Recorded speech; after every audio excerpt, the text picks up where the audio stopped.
No verão de 1970, sob o sol escaldante do México, a seleção brasileira encantou torcedores ao redor do mundo, protagonizando uma jornada incrível na Copa do Mundo. Foi o primeiro torneio a ser televisionado em cores, e o amarelo e o azul das camisas da seleção brilhavam mais do que nunca. Com uma geração de jogadores talentosos, apelidada de "o time bonito", eles exibiam um estilo de jogo vibrante e artístico, transformando o futebol em uma verdadeira arte, onde o conceito de jogo bonito foi perfeitamente redefinido.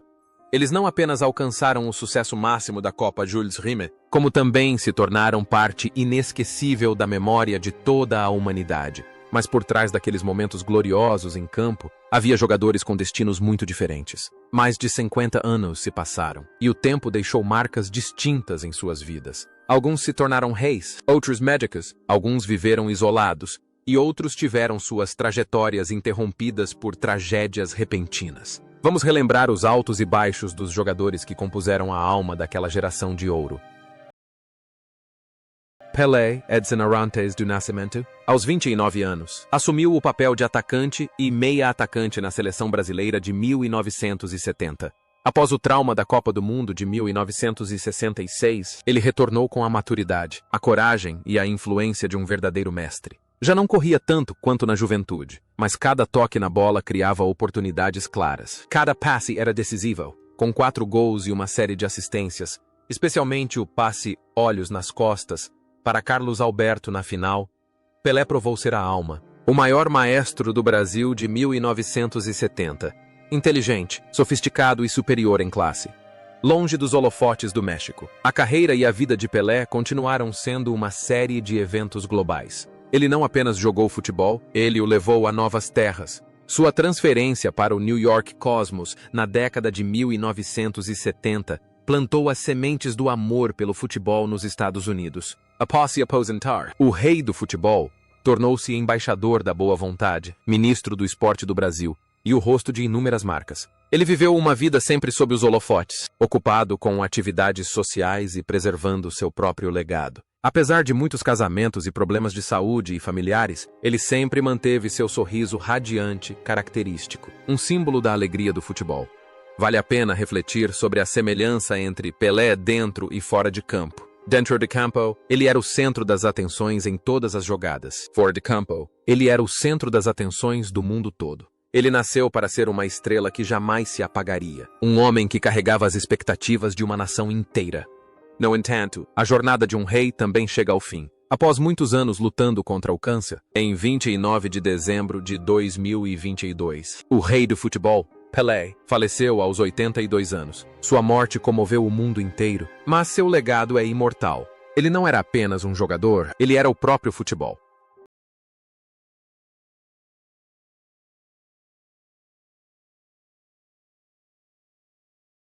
Carlos Alberto Torres, lateral direito e capitão do Brasil em 1970, aos 25 anos tornou-se um símbolo de defesa exemplar e majestosa. Se Pelé era a alma da equipe, Carlos Alberto era o coração e a voz autoritária, sempre jogando com elegância e confiança. Não só era sólido na defesa, como também subia ao ataque com a desenvoltura de um verdadeiro ponta. O momento que imortalizou seu nome foi o chute fulminante contra a Itália na final, considerado o gol mais bonito da história das Copas do Mundo, a cristalização perfeita do lendário jogo coletivo do Brasil de 1970.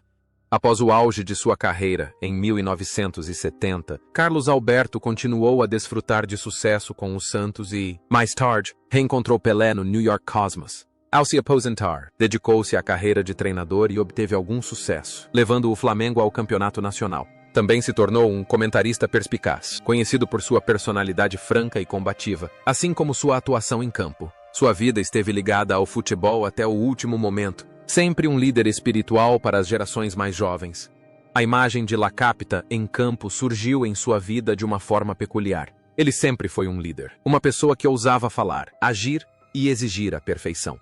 No entanto, aquele coração forte parou de bater repentinamente. Em 25 de outubro de 2016, Carlos Alberto faleceu de um ataque cardíaco aos 72 anos. O grande capitão se foi, mas a imagem dele beijando o troféu da deusa de ouro permanece para sempre como um símbolo de vitória.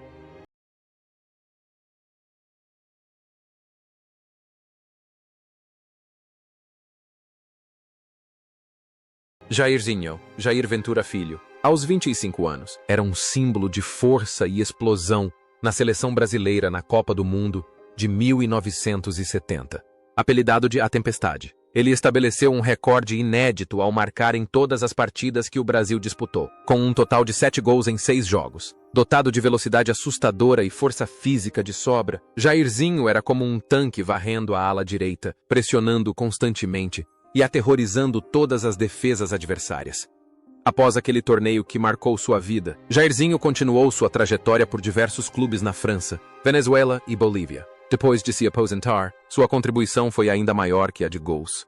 Foi seu olhar aguçado que revelou o talento de Alien Ronaldo de Lima quando o garoto tinha apenas 14 anos, inaugurando uma nova era para o futebol brasileiro. A vida de Jairzinho é bastante tranquila em comparação com a de seus companheiros de equipe. Ele se dedica à formação de jovens e, occasionalmente, participa de eventos comemorativos. Entre o campo e a vida, Jairzinho representa uma transição interessante. Em campo, ele é feroz e barulhento como uma tempestade, mas fora dele é um professor tranquilo, que nutre o futuro com serenidade. Hoje, aos 70 anos, Jairzinho ainda está vivo e bem, e continua sendo uma testemunha viva. Um monumento que conta histórias heróicas do passado para a geração mais jovem. Tostão Eduardo Gonçalves de Andrade, aos 23 anos, era um gênio paradoxo na seleção brasileira de 1970. Apesar de jogar como atacante, ele não se apoiava na força, mas na inteligência e em movimentos sutis, tornando-se o primeiro exemplo da função de falso 9. As arrancadas de Tostão pelas laterais constantemente esticavam a defesa adversária, abrindo espaço para Pelé e Jairzinho brilharem. O que o tornava ainda mais notável era o fato de ter disputado todo o torneio com apenas um olho. Após uma cirurgia recente de descolamento de retina, aceitando o risco de perder a visão para contribuir com a seleção.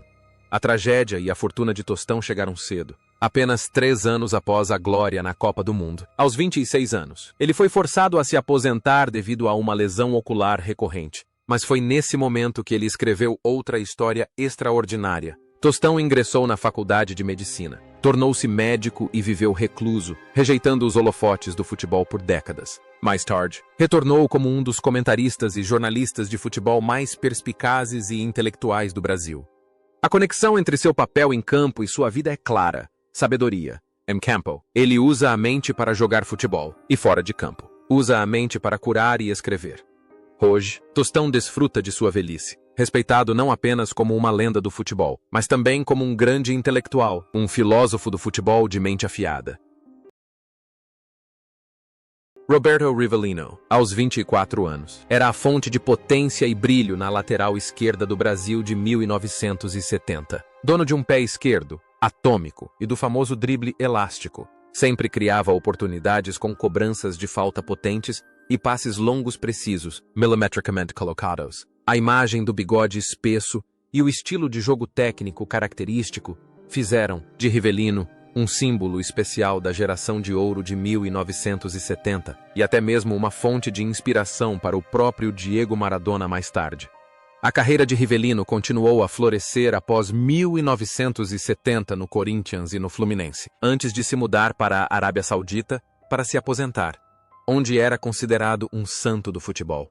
Após pendurar as chuteiras, tornou-se um comentarista de televisão muito querido no Brasil. Sua vida sempre foi repleta de risos e respeito por parte de seus colegas. Ele era o guardião do conceito de futebol bonito, sempre criticando estilos de jogo pragmáticos e violentos. A imagem de um artista romântico em campo coincide perfeitamente com a de um Rivellino galante, elegante e apaixonado na arte do futebol no dia a dia. Hoje, Rivellino ainda está vivo e bem, aparece regularmente na televisão, e seu elástico continua sendo a primeira lição para toda criança brasileira que quer jogar futebol. Gerson de Oliveira Nunes, aos 29 anos, era o cérebro da seleção brasileira de 1970. Se Pelé era o rei, Gerson era o homem que ditava o ritmo e regulava cada movimento da equipe.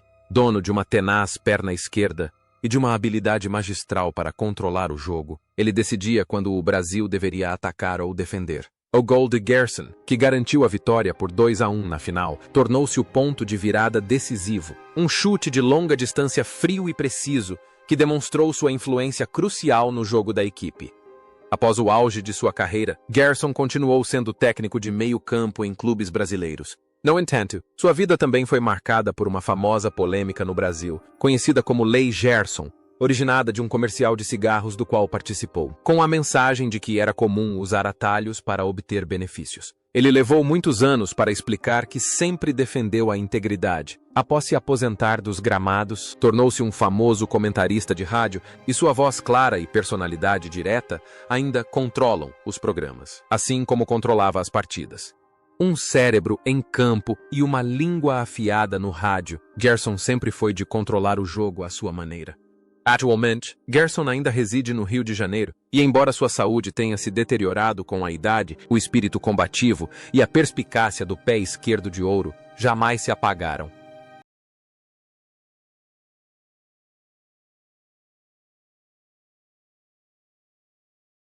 Félix Mieli Venerando. Aos 32 anos, era o goleiro discreto, porém extremamente importante, da seleção brasileira de 1970. Embora muitas vezes subestimado em um time repleto de estrelas do ataque, Félix, com seu físico esguio, mas reflexos rápidos, fez defesas incríveis, principalmente a que bloqueou a cabeçada de Lee, Inglaterra, mantendo o moral da equipe elevado. Ele era o goleiro silencioso, suportando a maior pressão, mas ainda assim garantindo a segurança de todo o time.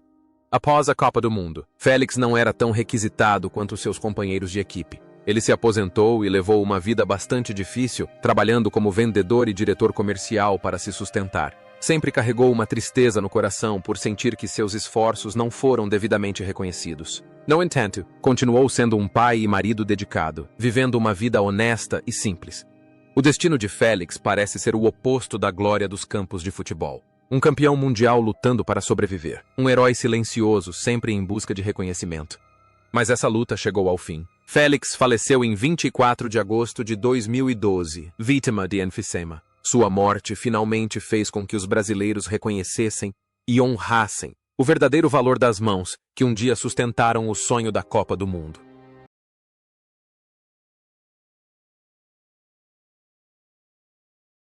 Clodoaldo Tavares de Santana, aos 20 anos. Era o jogador mais jovem da seleção brasileira de 1970, atuando como um discreto limpador para que seus companheiros mais experientes pudessem brilhar. Seu momento de glória, porém, foi um drible espetacular, passando por 4 jogadores italianos ainda no seu próprio campo, abrindo caminho para o gol que selou a vitória por 4-1. Essa jogada foi a combinação perfeita de solidez defensiva e improvisação com espírito samba-riquenho, demonstrando a personalidade típica de Clodoaldo.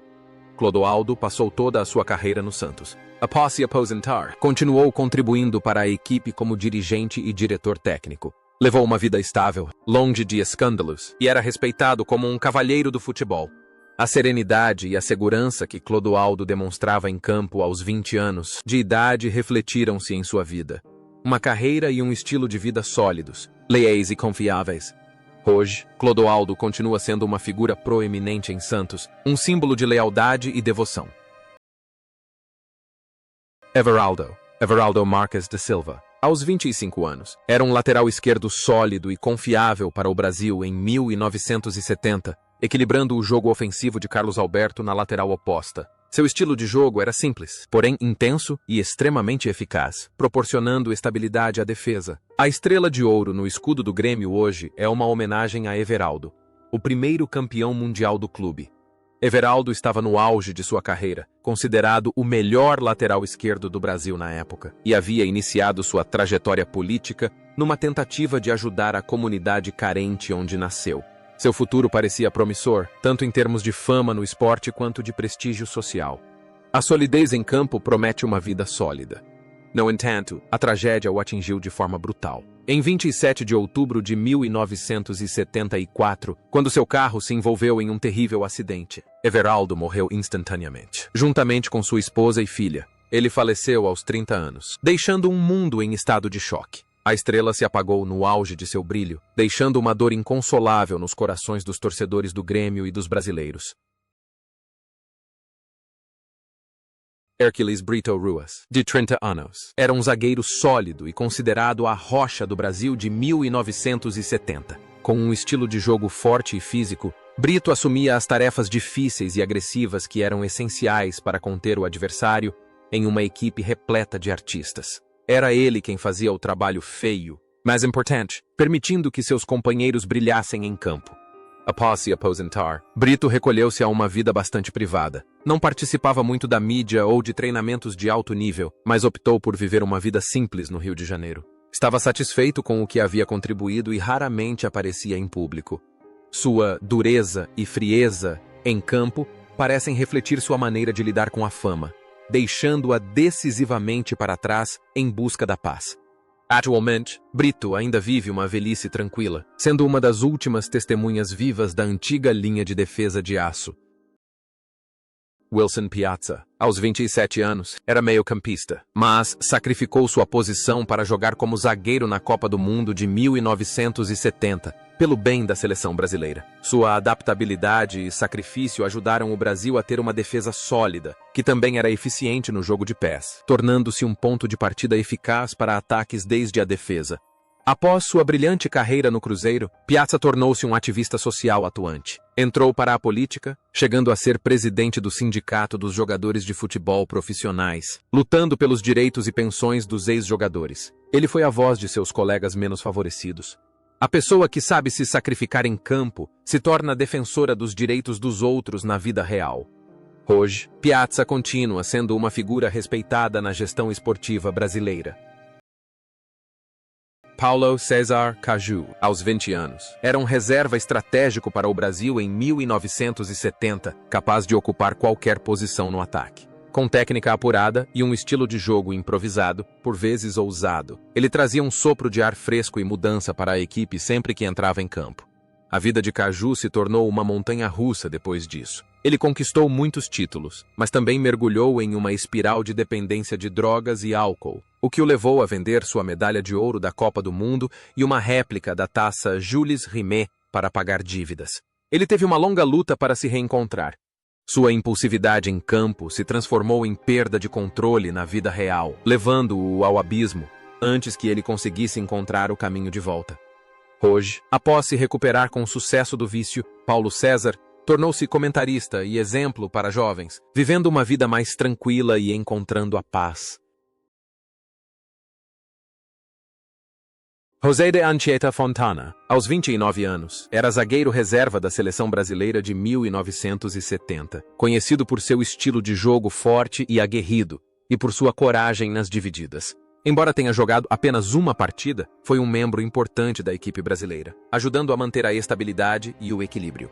Após se aposentar, Fontana viveu uma vida tranquila com sua família. Ele ainda manteve sua paixão pelo esporte, participando de partidas amistosas amadoras. Mas o destino pregou uma peça cruel nesse zagueiro implacável. Em 9 de setembro de 1980, durante uma partida amistosa de futebol com amigos, Fontana sofreu um ataque cardíaco e faleceu aos 39 anos. O coração do guerreiro parou de bater justamente no lugar que ele mais amava: o campo de futebol. Roberto Miranda, Roberto Lopes de Miranda, aos 26 anos, era o principal atacante da campanha de qualificação, marcando o gol que ajudou o Brasil a se classificar para a Copa do Mundo de 1970. No entanto, ao entrar no torneio, o técnico Zagallo tomou uma ousada decisão tática: sacrificar um atacante típico, como Roberto, para utilizar Tostão, um falso 9, para otimizar o espaço para Pelé. No México, Roberto jogou 2 partidas, desempenhando o papel de carta estratégica, como um furacão de força física lançado quando o adversário estava cansado. Ele foi um herói silencioso, aceitando recuar para o bem maior sem uma palavra de reclamação. A carreira de Roberto foi sinônimo do apelido Vendaval, a tempestade no Botafogo. Ele era um ídolo do time alvinegro, famoso por seus potentes chutes de longa distância e sua intrépida corrida. Após a glória na Copa do Mundo, Roberto continuou jogando em alto nível por mais alguns anos antes de se transferir para o Corinthians e times menores. Ao contrário do alvoroço do mundo do futebol, Roberto escolheu se aposentar tranquilamente. Trabalhou para o governo em projetos sociais, ajudando ex-viciados em drogas a se reintegrar à sociedade. Um trabalho que exigia muita paciência e compaixão. Existe um contraste interessante entre Roberto dentro e fora de campo. Em campo, ele é a tempestade, que destrói a defesa adversária com sua força, mas fora de campo, ele é uma brisa suave, curando as feridas emocionais dos menos afortunados.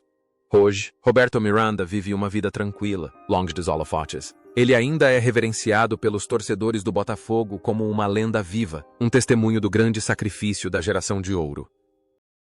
Edu, Jonas Eduardo Américo, aos 20 anos, era um verdadeiro prodígio do futebol brasileiro. Foi convocado para a seleção nacional para a Copa do Mundo de 1966 aos 16 anos e, em 1970, já era um campeão mundial consagrado, mesmo sendo reserva. Dotado de excelente técnica individual, Edu era comparado a um artista de circo com a bola. Embora não pudesse competir pela titularidade com o excelente Rivelino, sempre que entrava em campo, como na partida contra a Romênia, empolgava a torcida com seus dribles habilidosos, driblando os defensores adversários.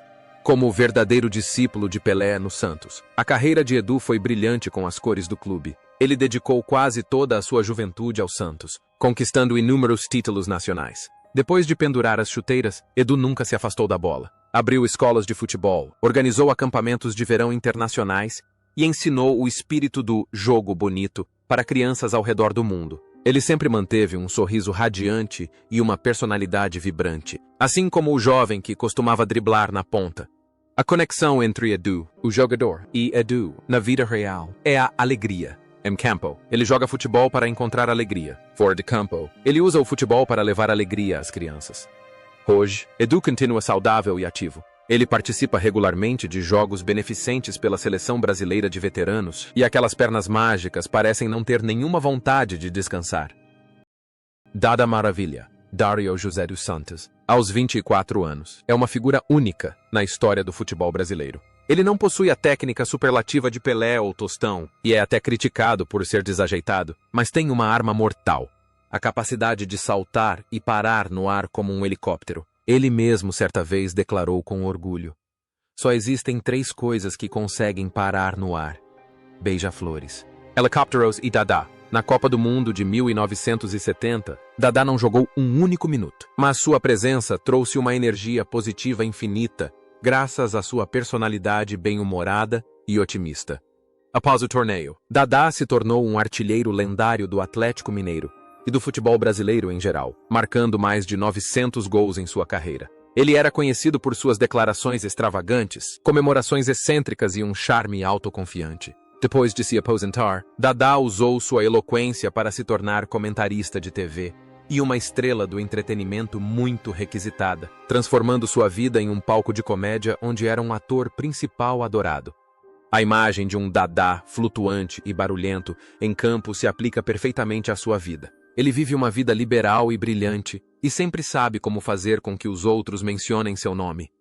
Hoje, Dadá Maravilha continua sendo uma figura conhecida na televisão brasileira. Um senhor jovial que narra suas gloriosas, e às vezes exageradas, façanhas com uma gargalhada sonora.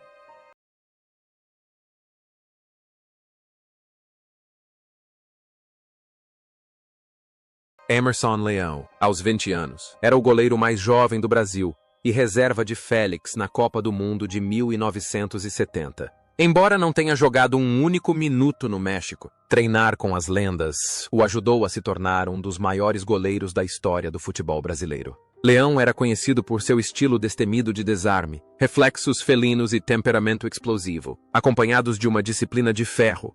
Após conquistar a Copa do Mundo, Leão se tornou o goleiro titular do Brasil nas Copas de 1974 e 1978. Ele se tornou uma lenda no Palmeiras, mas o maior legado de Leão reside em sua carreira posterior como treinador. Ele comandou o Santos, o São Paulo e a seleção brasileira. Seu estilo de treinamento era extremamente militarista, rigoroso e não tinha medo de confrontar os craques. Era um homem que exigia perfeição e profissionalismo absoluto, às vezes até o extremo.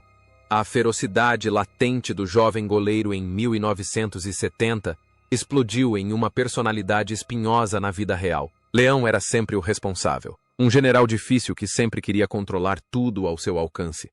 Hoje, Leão deixou o banco de treinador e desfruta da vida rural em sua fazenda, mas sempre que se pronuncia sobre o futebol brasileiro, os especialistas ainda o ouvem com respeito e certa reserva. José Maria Rodrigues Alves, Aos 21 anos, foi para a Copa do Mundo de 1970 como reserva do capitão Carlos Alberto. Dotado de um físico forte e um porte impressionante, ele recebeu o apelido de Super Zé. Embora não tenha tido muitas oportunidades de mostrar seu talento no México 70, devido à grande sombra do capitão, Zé Maria não se deixou abater, considerando essa experiência uma valiosa lição para se aprimorar. A carreira de Zé Maria esteve ligada ao Corinthians, onde ele se tornou um símbolo de lealdade e espírito de luta incansável. Ele foi uma figura-chave no movimento Democracia Coríntia, no início da década de 1980, lutando ao lado de Sócrates pelos direitos dos jogadores e pela democratização do futebol durante a ditadura. Isso demonstra que Zé Maria não era apenas um ponta, mas um homem com grandes ideias e responsabilidade social. A tenacidade e a resiliência do pulmão de ferro em campo refletem uma forte vontade na vida. Ele é um homem que corre sem parar, seja para cruzar a bola ou para lutar pelo que é certo. Atualmente, Zé Maria trabalha na Fundação Casa, um presídio onde ensina futebol e educação moral a jovens em situação de vulnerabilidade. Ele segue em uma nova jornada, a jornada de semear o bem. Joel Camargo, aos 23 anos, era um zagueiro central arrojado do Santos, que se destacava pela sua compostura, cabeça erguida e raro uso de carrinhos violentos. Na Copa do Mundo de 1970, ele era um reserva de qualidade para a dupla de zaga formada por Brito e Piazza. Embora não tenha jogado um único minuto, a medalha de ouro da Copa do Mundo foi a coroação da carreira desse jovem promissor. Ao retornar do México, o futuro de Joel parecia promissor, mas o destino lhe reservou um golpe cruel. Apenas um ano depois, em 1971, Joel sofreu um grave acidente de carro enquanto dirigia. O acidente não lhe tirou a vida naquele momento, mas vitimou duas mulheres que viajavam com ele e o deixou com sequelas físicas e psicológicas permanentes. Sua carreira, que estava no auge, entrou em declínio. Assombrado pela culpa e pela dor, Joel mergulhou no alcoolismo e na dependência química, vendendo gradualmente suas preciosas lembranças e vivendo na solidão e na pobreza. A vida, glamourosa e elegante, em campo contrasta completamente com a vida desgastada e trágica ao volante. Arrow, um momento fatídico, pode destruir a vida de uma pessoa. E então, essa jornada dolorosa chegou ao fim. Em 23 de maio de 2014, poucas semanas antes do retorno da Copa do Mundo ao Brasil, Joel Camargo faleceu de insuficiência renal aos 67 anos. Ele morreu tranquilamente, em completo contraste com os aplausos estrondosos do Estádio Azteca naquele ano, deixando uma nota triste na epopeia de 1970.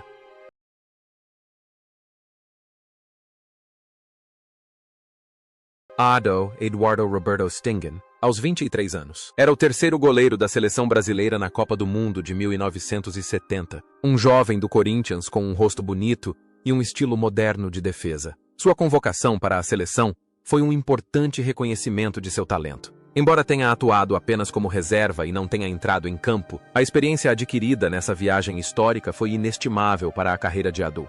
Após a Copa do Mundo, Ado continuou sendo um goleiro confiável do Corinthians por vários anos. No entanto, lesões no pulso e no ombro não duraram tanto quanto o esperado. Ele se aposentou precocemente e se dedicou aos negócios e à educação. Ado abriu escolas de futebol em São Paulo, com foco no ensino de habilidades para a vida a crianças por meio do esporte. Ele escolheu uma vida privada, longe das controvérsias do mundo do futebol. A serenidade de um goleiro ajudou Ado a dar passos firmes em sua vida após o futebol. Ele não deixou que a glória do passado o cegasse, mas a usou como base para construir seu futuro. Hoje, Ado vive uma vida confortável e feliz com sua família. Ele é a prova de que a glória na Copa do Mundo pode ser apenas um capítulo, mas não representa toda a história da vida.